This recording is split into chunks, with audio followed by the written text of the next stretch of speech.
All right, the last slide on this one, I believe it is. No, two more. Where do we get these ideas of what should be done? And Romans 2:14-15, which is on the next page, says, the moral law or conscience comes from the ultimate lawgiver above man. If this is true, then we would expect to find exactly what we observe. This lawgiver is God.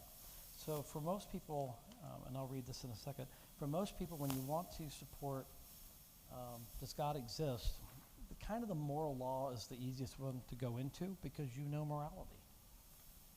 All those things, everyone was shaking their head when I was talking about how people do good things and bad things, and these tribes. It didn't surprise anyone here that there's a tribe deep in the Amazon that had a structure very similar to a little small town in the south, right? So we understand that this is moral law, and there has to be a moral lawgiver, right? Atheists have a hard time pushing back against that.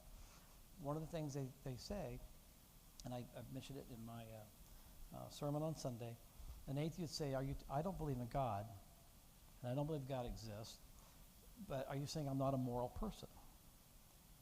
And we'll say, I didn't say that you couldn't be a moral person. In fact, I'm sure you are a moral person and God exists. But the point is that there had to be a moral lawgiver. No, I don't believe in God. Okay, then you ask the question, do you believe that rape is okay? Is rape moral or immoral? Rape is immoral. Well, where did you get that idea? Right? If you were in a tribe in the Amazon, it would have been immoral. So there had to be a moral lawgiver, therefore God exists. All right? So this is an easy argument to work with. But I like what Paul said in Romans 2:14-15. He's talking about the Gentiles and how about the Torah, right? The first 5 chapters of the Bible, of which is kick-started with the 10 commandments. And what are those most predominantly? Moral laws. Right?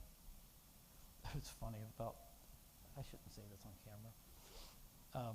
No, I'm not going to. It had to do with, there's a reason thou shalt not, honor your mother and father comes before thou shalt not kill. Some kids weren't happy with their mother, so it was like cells, even though they do not have